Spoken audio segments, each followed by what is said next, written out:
የነብይ ሄኖክ ንግግር ከፍተኛ ቁጣን መቀስቀሱ ተሰምቷል። የጄፒኤስ ኢንተርናሽናል መስራች የሆነው ነብይ ሄኖክ ግርማ የሰላሌን ሕዝብ አስመልክቶ የተናገረው ንግግር ሕዝቡን ከማሳዘኑም በላይ በሕግ ተጠያቂ የሚያደርግ ውንጀላ አምጥቶበታል። ፖሊስም ሰላሌን የጠንቋይና ሟርተኛ ሀገር ብለው ሰድበዋል ያላቸውን ነብይ በቁጥጥር ስር ለመዋል የፍርድ ቤት የእስር ማዘዣ ማውጣቱ ሲነገር እርሳቸው ከሀገር መውጣታቸው ተሰምቷል። ነብይ ሄኖክ አካባቢውን በመጥቀስ በመድረክ ላይ የተናገረው ንግግር የአካባቢውን ሕዝብ የማይመጥንና የማይወክል መሆኑን የገለጸው የሰሜን ሸዋ ኮሚኒኬሽን ጉዳዩን አስመልክቶ መግለጫ ያወጣ ሲሆን የህግ ምርመራ መጀመሩን አስታውቋል።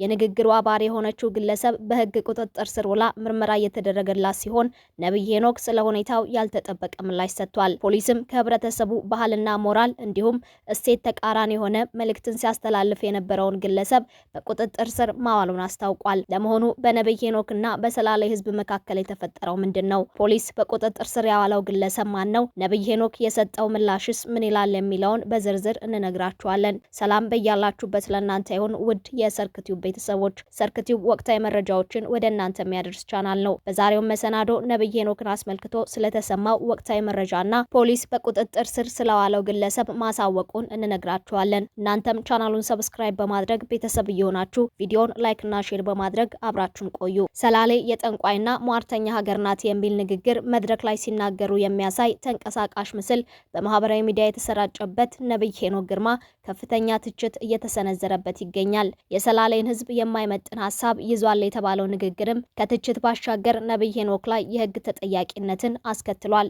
ጉዳዩ መነጋገሪያ በሆነ አፍታም የሰሜን ሸዋ ኮሚኒኬሽን መግለጫ ያወጣ ሲሆን በመግለጫውም የሰሜን ሸዋ ዞን አቃቢ ህግ መምሪያ የሰላሌን ህዝብ ክብር የሚነኩ ንግግሮችን አድርገዋል የተባሉትን ፓስተር ሄኖክ ግርማን ለህግ ለማቅረብ እንቅስቃሴ መጀመሩን አስታውቋል። የፍቼ ከተማ አቃቢ ህግና የከተማዋ ፖሊስ በቅንጅት በጀመሩት ምርመራ ከጉዳዩ ጋር በተያያዘ ወይዘሮ ባዩሽ አለማየሁ ከበደ የተባሉ ግለሰብን በቁጥጥር ስር አውለው ምርመራ እየተደረገባቸው መሆኑም ተገልጿል።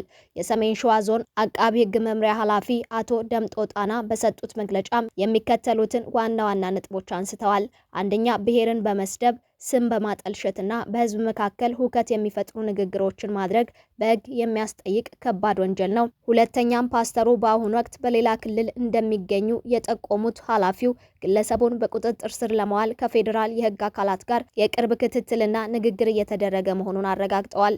እንዲሁም የጀግኖች መፍለቂያ የኩሩ ኦሮሞ ህዝብና የተለያዩ ሃይማኖቶች በክብር የሚኖሩባት ሰላሌን ስም መንካቱ የህዝብ ቁጣ የቀሰቀሰ በመሆኑ ህጉ ተገቢውን ምላሽ ይሰጣልም ብለዋል። አቃቢ ህግ መምሪያውም የህግ የበላይነትን ለማረጋገጥ አስፈላጊውን እርምጃ ሁሉ እንደሚወስድ የምርመራውን ውጤት በየጊዜው ለህዝብ ይፋ እንደሚያደርግ አስታውቋል። ከሰሜን ሸዋ ኮሚኒኬሽን መግለጫ በኋላም ነብይ ሄኖክ የሚያገለግልበት የጄፒኤስ ቤተክርስቲያን ስለተፈጠረው ጉዳይ የሚያብራራ መግለጫ ያወጣ ሲሆን በመግለጫውም በቀን 13 4ኛ ወር 2018 ዓ.ም በጄፒኤስ ቸርች የአንዲት እህት ምስክርነት በቤተክርስቲያናችን የማህበራዊ ድረገጾች ላይ የተለቀቀ መሆኑ ይታወቃል። በምስክርነቱ መሃልም ስለ ፍቼ ሰላሌ ከተማ የተነገረው ንግግር ተቆራርጠው በተለቀቁ ቪዲዮዎች ምክንያት ከአውድ ውጪ በመተርጎሙ ቪዲዮው በአንዳንድ ወገኖች ዘንድ ቅሬታ እንደፈጠረ ለመገንዘብ ችለናል። የጂፒኤስ ቤተክርስቲያን ሁሉንም የማህበረሰብ ክፍል የምታከብርና በእኩል የምትመለከት ቤተክርስቲያን ነች በማለት የሚቀጥለው መግለጫው ብዙ ሰዎችም ከተለያዩ የዓለማችን ክፍሎች እንዲሁም ደግሞ በሀገራችን ካሉ ሁሉም ክልሎች እየመጡ በቤተክርስቲያናችን እንደሚካፈሉና በዚያ የሚለቀቀውን ጸጋ የሚጠቀሙ መሆኑም ይታወቃል። ነገር ግን የዚህ አጭር ቪዲዮ መልእክት መላውን የፍቼ ሰላሌን ህዝብ የሚመለከት ሳይሆን እንደ ማንኛውም የሀገሪቱ ክፍል ያለውን የክፉ መንፈስ ስራ መቃወምን መሰረት ያደረገ መሆኑን ማስገንዘብ እንፈልጋለን። ከዚህም ባለፈ በየትኛውም ከተማ ይሁን ሀገር ያሉትን የመናፍስትና የአጋንንት አሰራር መቃወማችን በዚሁ አግባብ እንዲታይልን እንላለን። እንዲሁም ሆኖ ሰሞኑን በተለቀቀው ቪዲዮ ቅር ለተሰኙና ጉዳዩን በትክክል ላልተረዱት አንዳንድ ወገኖች ቤተክርስቲያናችን ትልቅ ይቅርታ የምትጠይቅ መሆኑን ለመግለጽ እንወዳለን የሚል የቤተክርስቲያኗን መልእክት የያዘ መግለጫም ተሰጥቷል።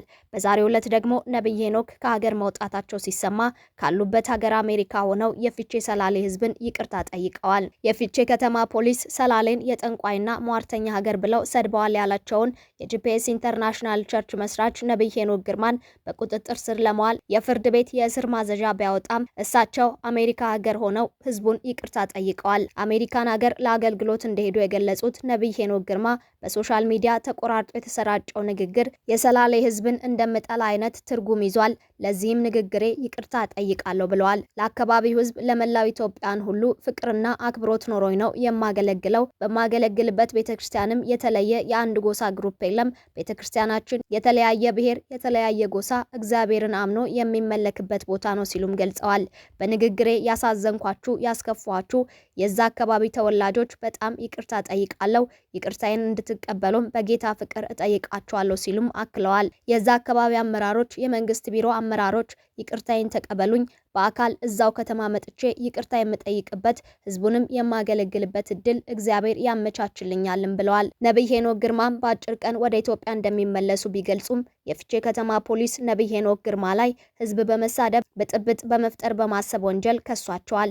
የእስር ማዘዣም አውጥቶባቸው የነበረ ቢሆንም እርሳቸው ግን በሰዓቱ ወደ አሜሪካ ሀገር ጉዞ ላይ እንደነበሩም ተገልጿል። ወደ ሌላኛው መረጃችን ስናመራ ፖሊስ ግለሰቡን በቁጥጥር ስር ስለመዋሉ ማስታወቁን እናገኛለን። ከህብረተሰቡ ባህል፣ ሞራልና እሴት ተቃራኒ የሆኑ መልእክቶችን በማህበራዊ ሚዲያ ሲያሰራጭ የነበረን ግለሰብ በቁጥጥር ስር መዋሉን የአዲስ አበባ ፖሊስ ጠቅላይ መምሪያ አስታውቋል። በማህበራዊ ሚዲያ የሚተላለፉ መልእክቶች ተደራሽነታቸው የበዛ በመሆኑ በትውልዱ ላይ የሚያሳድሩት አዎንታዊም ሆነ አሉታዊ ተጽዕኖ ከፍተኛ ነው።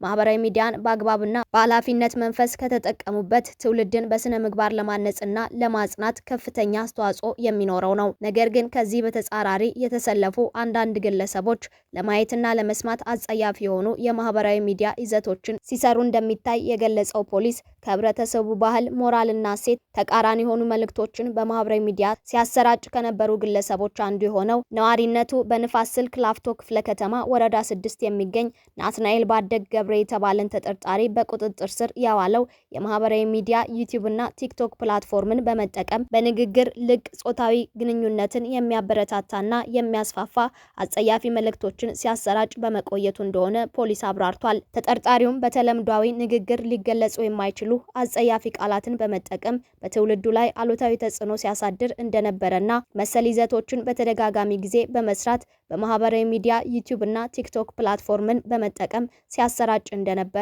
ፖሊስ አብራርቷል። ፖሊስ በቁጥጥር ስር በዋለው ናትናኤል ባደግ ወይም የማህበራዊ ሚዲያ አንቂ ወይም ይዘት ፈጣሪ ነኝ በሚለው ግለሰብ ላይ ምርመራ መጀመሩንም አስታውቋል። በአንዳንድ ኃላፊነት የማይሰማቸው ግለሰቦች በተለያዩ ማህበራዊ ሚዲያ ላይ ከህብረተሰብ ሞራልና ባህል እሴት ያፈነገጠ ሁኔታ አሉታዊ መረጃዎችን እያሰራጩ መሆኑን ያስታወቀው ፖሊስም በማህበረሰቡ በተለይም ታዳጊ በሆኑ ህጻናት ስነ ልቦናና ሞራል ላይ ከፍተኛ ጉዳት እያደረሱ መሆኑን ገልጾ በቀጣይም ተመሳሳይ ድርጊት ውስጥ በሚገቡ ግለሰቦች ላይ ተገቢውን ህጋዊ እርምጃ እንደሚወስድም የአዲስ አበባ ፖሊስ ጠቅላይ መምሪያ አሳስቧል። ውድ የሰርክ ቲዩብ ቤተሰቦች ለዛሬ ወደ እናንተ ያደረስነውን ወቅታዊ መረጃዎችን የያዘውን መሰናዶ አበቃን። አብራችሁን ስለቆያችሁ ከልብ እናመሰግናለን። ዳግም በሌሎች ወቅታዊ መሰናዶች እስክንገናኝ በያላችሁበት ሰላም